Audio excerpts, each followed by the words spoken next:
आज के इस वीडियो में अपन एक क्वेश्चन देखेंगे जो एसएससी जेईई 2019 में पूछा गया है। मैं आपके लिए क्वेश्चन रीड कर देता हूँ। Let R be the resistance of each conductor in a DC two wire with mid point earth transmission system.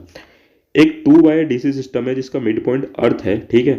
उसमें हर वायर का रेजिस्टेंस कितना है, आर है। तो आगे ये अपन से पूछता है कि what is the copper loss in the system to transmit the power P. अगर इस सिस्टम को एक पावर पी ट्रांसमिट करनी है तो इस सिस्टम के अंदर कॉपर लॉस कितना होगा। देखो ध्यान दो, यहाँ पे मैं आपको एक दो बातें बताता हूँ, हालांकि मैं आगे भी बताऊंगा। सबसे पहले तो इसने सिस्टम के अंदर कॉपर लॉस पूछा है। कॉपर लॉस कितना होता है, कॉपर लॉस किस में होता है, कॉपर लॉस या ओमिक लॉस किस में होता है, वायर में होता है। और बात कर रहा है ये सिस्टम की, तो सिस्टम में अपने पास कितने वायर है, ये देखो टू वायर है। तो अपन को कॉपर लॉस कितने वायर में कैलकुलेट करना है, टू वायर में कैलकुलेट करना है, क्योंकि इसने बात करी है सिस्टम की, ठीक है।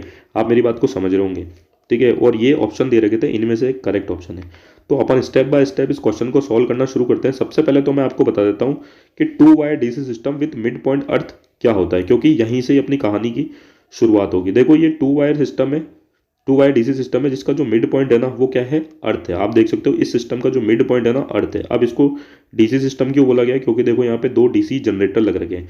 सबसे पहली बात जो अपन को याद रखनी है ना, जो अपने क्वेश्चन में काम में आएगी सॉल्व करने के, वो ये है कि इस सिस्टम के अंदर हर कंडक्टर और अर्थ के बीच में जो मैक्सिमम वोल्टेज होता है ना वो वीएम होता है। मैं फिर से रिपीट करता हूँ, इस सिस्टम के अंदर हर कंडक्टर और अर्थ के बीच में जो मैक्सिमम वोल्टेज होता है ना वो वीएम होता है। देखो इस कंडक्टर और इस कंडक्टर, इस वाले कंडक्टर और अर्थ के बीच में भी जो मैक्सिमम वोल्टेज कितना है, वी एम है। देखो टू वायर सिस्टम इसलिए बोला है कि पहला वायर ये और दूसरा वायर ये। और दूसरी बात आप समझ गए होंगे, हर कंडक्टर और अर्थ के बीच में जो मैक्सिमम वोल्टेज है वो वी एम है, आप देख सकते हो। तो दोनों कंडक्टर के बीच में जो मैक्सिमम वोल्टेज आएगा वो इन दोनों का सम आएगा, क्योंकि ये दोनों वोल्टेज का है, एडिटिव पोलरिटी के। तो इन दोनों सिस्टम, इन दोनों कंडक्टर या इन दोनों वायर के बीच में जो मैक्सिमम वोल्टेज आ गया वो कितना आ गया, टू वी एम, ठीक है। आप इतनी बात समझ गए होंगे। दूसरी बात जो अपने क्वेश्चन में तो काम में नहीं आई है, लेकिन आप याद रखना कि ये वाला तो होता है सप्लाइंग कंडक्टर, ठीक है, सप्लाई करता है, और ये होता है रिटर्निंग कंडक्टर।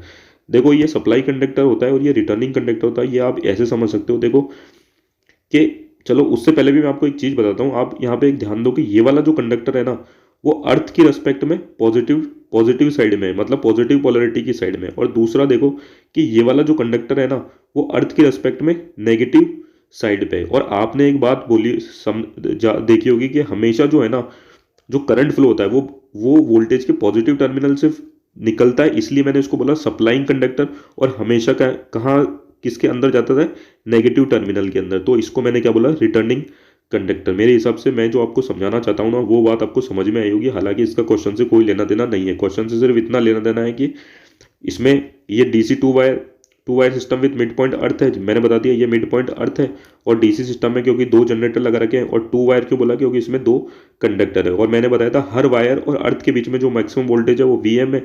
हर वायर और अर्थ के बीच में जो मैक्सिमम वोल्टेज है वो वीएम है। तो जो टोटल वोल्टेज आएगा दोनों कंडक्टर के बीच में वो कितना आएगा, टू वी एम, जिसको अपन बोलेंगे लाइन वोल्टेज, क्योंकि ये दोनों लाइन के बीच में। और वही चीज़ देखो मैंने यहाँ पे कैलकुलेट करके दिखाई है। दूसरी चीज़ अपन को कैलकुलेट करनी है लाइन करंट, ठीक है। तो लाइन करंट कैसे कैलकुलेट करेंगे, देखो अपन को पता है पावर का फॉर्मूला जो डीसी सर्किट है उसमें क्या होता है, सिंपली वी इंटू आई होता है। वी अपन ने कैलकुलेट कर लिया है टू वी एम। दूसरा अपन ने आई को किससे डिनोट किया था, आई टू को। इस सर्किट में देखो आई को अपन ने किससे डिनोट किया है, आई टू से। तो आई की जगह रख दो आप आई टू। तो आई टू कैलकुलेट करना बहुत ही आसान है। इस टू वी एम को पी के नीचे ले जाओ तो आई टू कितना आ गया, P upon two V M, जो कि अपना क्या है, लाइन करंट, ठीक है। इतनी बात भी आपको समझ में आ गई। दूसरी बात आप ये याद रखना, यार मैं ये वी एम से डिनोट कर रहा हूँ, आप ये एम हटा देंगे। क्यों, क्योंकि जब ये क्वेश्चन था ना तो इसके ऑप्शन में वोल्टेज सिंपल दे रखा था, वी एम से डिनोट नहीं कर रखा था, और कोई बड़ी बात नहीं, ठीक है। तो देखो क्वेश्चन क्या कह रहा था, टू वायर डीसी सिस्टम है विथ मिड पॉइंट अर्थ। अपन ने जिसका लाइन वोल्टेज भी निकाल लिया था और लाइन करंट भी निकाल लिया था, ठीक है। लाइन करंट यहाँ पे अपन ने निकाल के रख लिया था। दूसरा इस क्वेश्चन ने क्या कहा था कि हर कंडक्टर का या हर वायर का जो रेजिस्टेंस है वो कितना है, आर है। और अपन से क्या पूछा गया था, what is the copper loss in the system to transmit the power P. अगर इस सिस्टम को पावर पी ट्रांसमिट करनी है तो इसमें कॉपर लॉस कितना होगा। तो देखो फिर से मैं आपको बता देता हूं, मैंने क्या कहा, सिस्टम में कॉपर लॉस फाइंड करने। तो कॉपर लॉस हमेशा किस में होता है, कंडक्टर में। और कंडक्टर में कितने, उस कंडक्टर में होते हैं, कॉपर लॉस किस में होते हैं, कंडक्टर में होते हैं। और इस सिस्टम में कैलकुलेट करना है, तो इस सिस्टम में कितने कंडक्टर हैं, दो कंडक्टर है। तो अपन को कॉपर लॉस कितने कंडक्टरों में कैलकुलेट करके बताना है, दो कंडक्टरों में। तो ठीक है, तो जैसे कि मैंने आपको बताया था कॉपर लॉस का फॉर्मूला क्या होता है, आई स्क्वायर इंटू आर होता है। सिस्टम की बात कर रहे हैं तो बोथ वायर में कॉपर लॉस कैलकुलेट करके बताना है। तो देखो पहले वायर में जो कॉपर लॉस होगा वो I2 स्क्वायर इंटू आर होगा, क्योंकि देखो